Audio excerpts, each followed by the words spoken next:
Well, last time we did a Full. full updated comprehensive plan. I didn't have to listen to anything. Oh, But, then what? right. But there have We've been- done lots of Right. spot updates. That's And right. then there's also been lots of, say for South Hillsboro, you've got a whole section of the community plan. So that was all put together for the development of South Hillsboro. Right. And we do that, and we have also Tannerthorn and Amber Glen. Well, Tannerthorn and Amberglen were both put in. So we've done updates for specific reasons, but we haven't done a complete end-to-end look. Yeah. So minor updates for, in specific areas, but a major overhaul hasn't been done. Correct. This is good with you. No.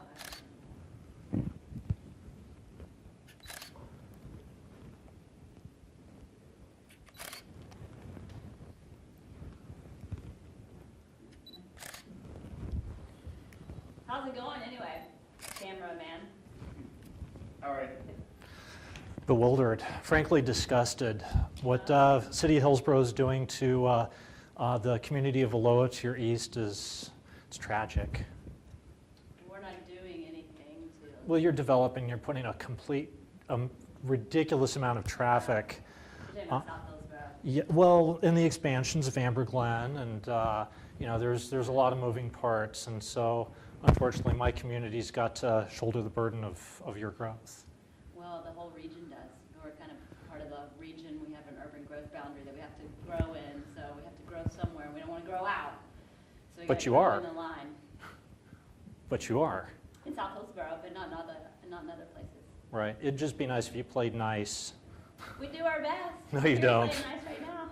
Well, that's great, but it's unfortunately we have some real problems. You don't have a robust citizen involvement program, and as the leader of CPO6, I felt that my CPO6 got hijacked by Janine Rustad, and we really just got a lot of pushback. And it's my way or the highway. We're building. South Hillsboro being the third time around is just profoundly disappointing. And it's just to bond the MSTIP funds in order to get the program off the ground. It's tragic. And unfortunately, the public is absolutely oblivious. Where are they? Well, Where is your public? South Hillsboro. This is about something else completely, entirely different than South Hillsboro. So tonight we're looking at public involvement and design and development, historic resources, library, recreation, to kind of set the policies for the next 20 years. We do the long-range planning for the city, so we're just trying to set the goals and policies, get them all up to date. Yeah, I'm familiar with what you guys are doing. It's just as a full-service city, you don't have a very robust citizen involvement program, whereas non-full service cities like Beaverton do. And it's just really, it's kind of a ridiculous juxtaposition. And then communities in the middle, such as ourselves, we have to go punk rock and start our own libraries, and we have to fight for the scraps left over because we don't have the advocacy that you guys do in Salem or with the county for resource allocations. And so what you're taking away, and what I really have got to just jump your shit on for long-range planning. Well, if we could step back for a second, you're being very Direct. Me personally. Okay. And it's not Well, me no, personally. you would You're understand. saying you It- and being very accusatory about us as individuals. If I It'd be lo- nice if you could just take that out of the conversation. It'll make it a better conversation. You would know if I was displacing an ad hominem attack in your way. The city of Hillsboro and you as their agents are taking something away from those to your east in Aloha. And what you're taking away from us is our ability to grow. And here's where long-range planning is engaged in a grand theft, is that in order to accommodate South Hillsboro and the regional growth issues, what you're doing is expanding road networks like Kinnaman, Shaw, Alexander, and what that does is it takes the low-hanging fruit away from my community to grow. So when we want to upzone, that's taken away from us, and that we can't execute on the lowest common denominator way for us to grow, for us to expand our footprint. But the powers that be, such as your partnership with Metro, allow that. And that the granularity of the citizens don't understand the nuances of the transportation system plan, the regional allocation of dollars, and who gets to play with the money. And unfortunately, Hillsboro, as a top flight entity, gets to lobby its way out of that, and Aloha has no advocate for that. So you So get... it's unincorporated Washington County, so, correct? So you Well, would have, Washington County would be well, your advocate to it represent would- Aloha in the larger policy decisions, There- discussions There'd you be made? first multiple moving parts. It would be rural and suburban and urban unincorporated Washington County. So we would have Your multiple... area is an unincorporated, right? Is that correct? Well, unfortunately, I'm in a netherland. I'm in a regional mess. Where I live is inside the expansion area that we would call urban reserves. Yet I am outside of the urban growth boundary, but I'm also surrounded by the urban growth boundary, and I'm landlocked by a road that's an urban arterial that is suffering from urban traffic. Yeah. And unfortunately, what I heard from Janine Roostad is that the plans that City Hillsboro are putting out are just pathetic. When she has to go to public meetings and say, we need to capture the traffic, it's moving elsewhere, we can't anchor these employees to live here, it's just, I mean, it's pathetic. Your housing mix, your transportation plan, it's just not working. Well, it hasn't been built yet, so. It hasn't been built yet, and that's, Well, there's some- building going on everywhere. And you know what, some of that input with the scope of the project that we're talking about tonight, we are starting to try to address more comprehensively, like looking at housing transportation balance, like looking at overall cost burden between South Hillsboro, which is a project that I worked on, and I believe I was at a community summit when you were there. That process is not what we're doing tonight. So, But it's a mix. It's certainly a component. not tonight. It's not. What I'm saying is, Right, but your future, when you're talking about all these different components, you're serving a citywide region, and that includes South Hillsboro. it does include South. So it's disingenuous to try to separate the two. And I'm trying to explain what we're doing here tonight, and what I need to focus my attention on at the moment is the comprehensive plan. There are plenty of people willing to talk about South Hillsboro at a later point. Right. And we can talk about the elements of South Hillsboro as they relate to Well, each we've other. had- I'm not going to get into the transportation system with you tonight because it's just simply not. I have ongoing conversations with Don Odermont, and that's fine. So yeah, what I am trying to do is get to the granularity of what you are discussing tonight. And I'm happy to explain that to you. Right. So what we are discussing tonight are which part are you two in? of the 7 core areas for our comprehensive plan. Community involvement. Oh, and yeah, I was just enhancement of asking livability. where do you live? Those goals and policy concepts are up here. We're asking for input on Okay. growth priorities. We're asking for input on, are there Oh, elements so that are you're missing? legislated for And then we're going to take And you that, have a we're house. going to update it, re-present it to our citizen advisory committee. If you and our when you planning annex, commission if you at their annex. meeting.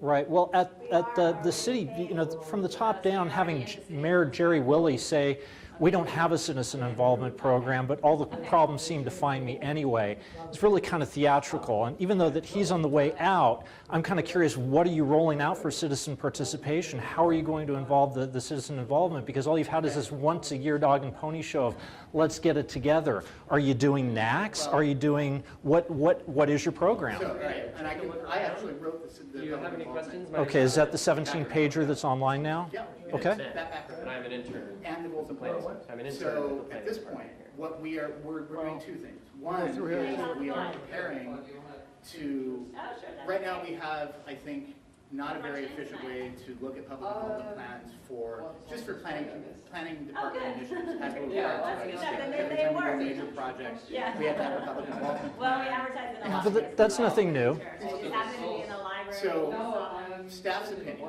and this really did start with a conversation with staff and actually with the bodies themselves, was that some of that, the way that was set up may not be very effective right now. And it's actually very hard to administer, and it's hard to find people for. So we're going to look at Kind of non-existent.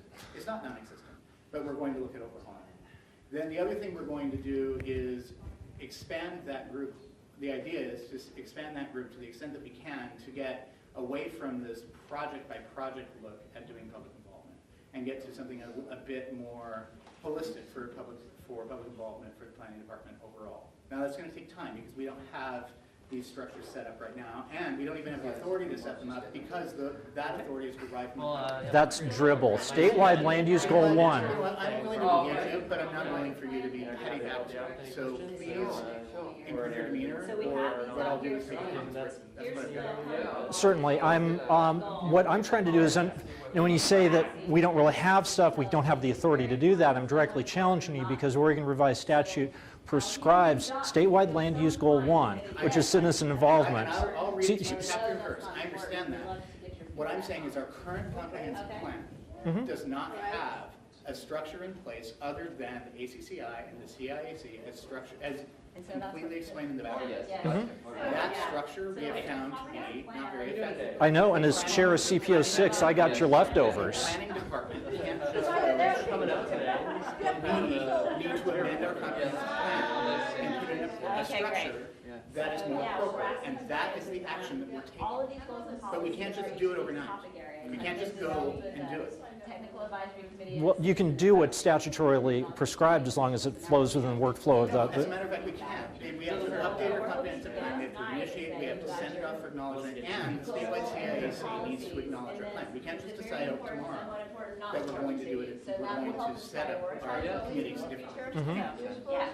I mean, so, but we are taking steps in that direction. Any questions And at we're all, taking just let me steps know. to build a public involvement program that is more robust, because we agree that we need to do a better job at that. Yeah, well, CPO 9 has been just a consistent train wreck. I mean, the stench of that was pretty bad. But we don't want to take that long.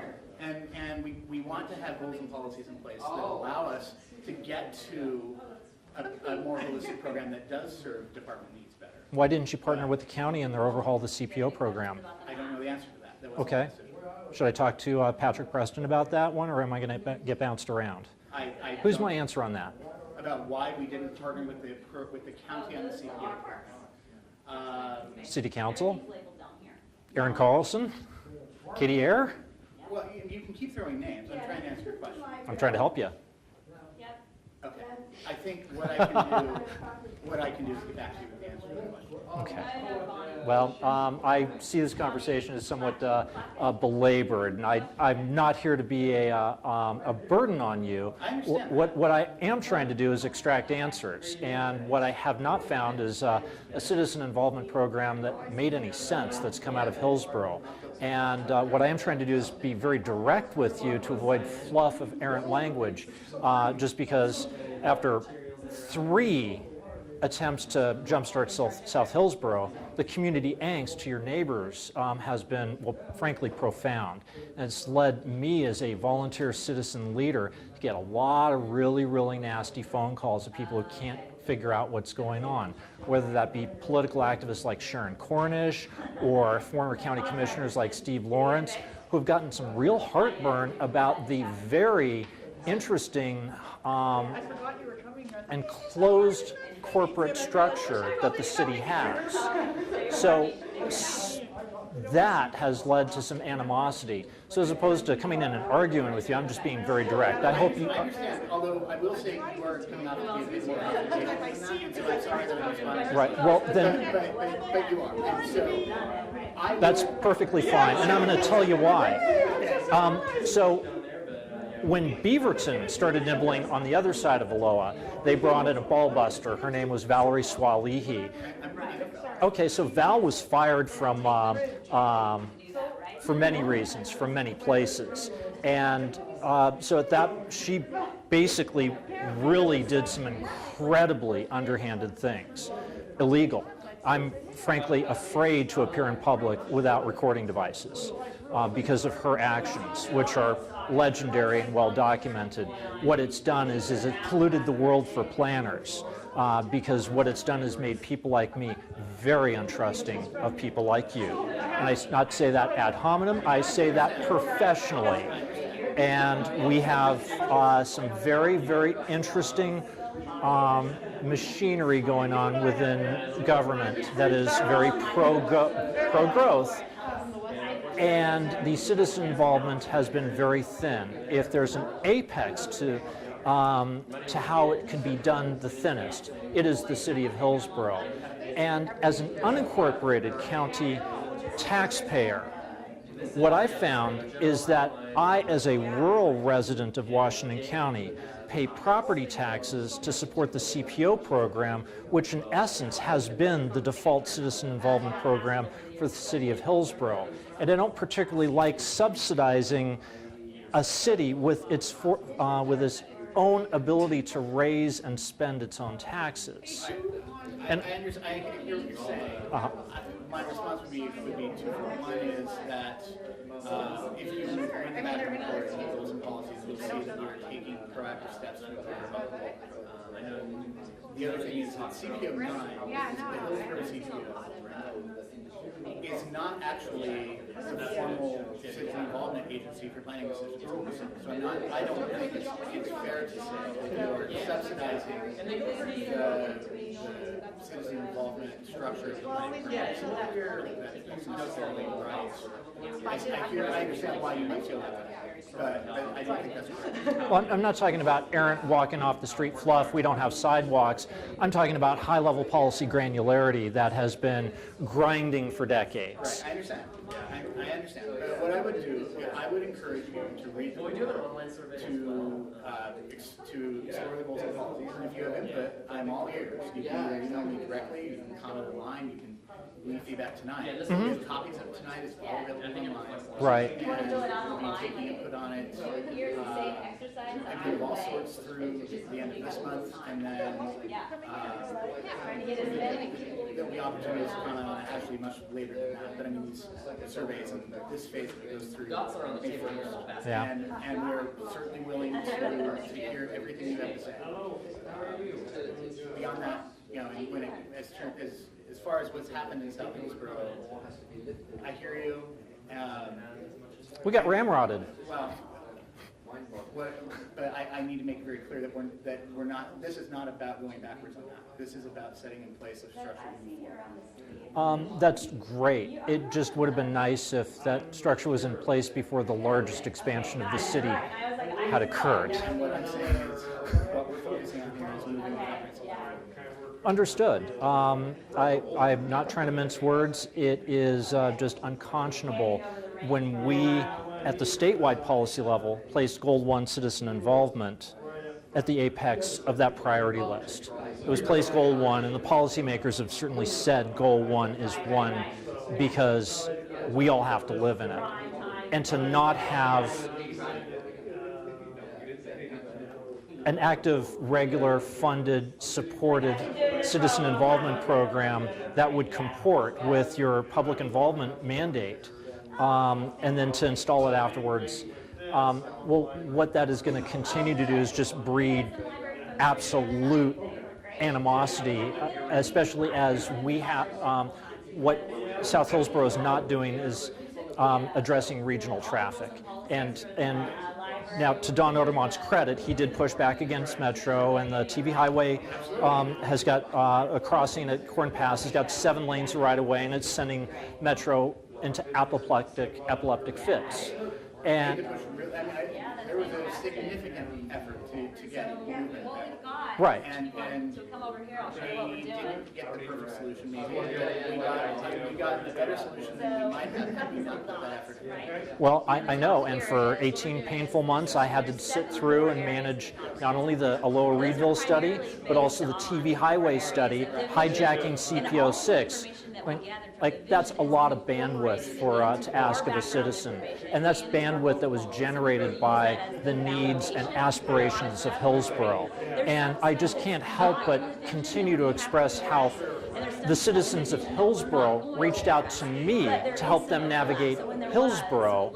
And as someone who had the aspirations of South Cooper Mountain and in this geographic delineation of CPO 6, the CPO delineations are comparatively ancient compared to comprehensive plans. You know, they go back to the 60s and 70s, and I've got a footprint, or I had a footprint while I chaired that in both Beaverton and Hillsboro. And then, towards the end, I still have to deal with the extraordinarily regional issues of Sherwood, Amber Glen, North Bethany, because all roads seem to cross through Aloha. And the comp plan just appears to be frankly, better than some of the other comp plans when it comes to addressing traffic. But frankly, what we're not getting is north-south throughput. South Hill, well, the comprehensive plan includes South Hillsboro. It does, but Right. we're not, as I have to be very clear about that. This Right. comprehensive plan is going to open South Hillsboro. So Oh. section 32 is section 32. I totally understand that. This is addressing the broader. Right. But what we did have is we had the legislature come in and redraw the urban growth boundary. We also have the West Side Transportation Futures Study, which could redraw a West Side bypass right through South Hillsboro and take those 7 lanes, run them up Riggs Road, run them up Clark Hill, and redraw some things. Or we could have what I think is happening, which is the bypass pushed out further west, but we'll see what happens. So you can say comp plan, but it's just a plan. It is just a plan. The comprehensive plan for the city is a very important one. So I actually need to go deal with my. You go deal with whatever. Thank you for your time. Bye-bye. Bye-bye.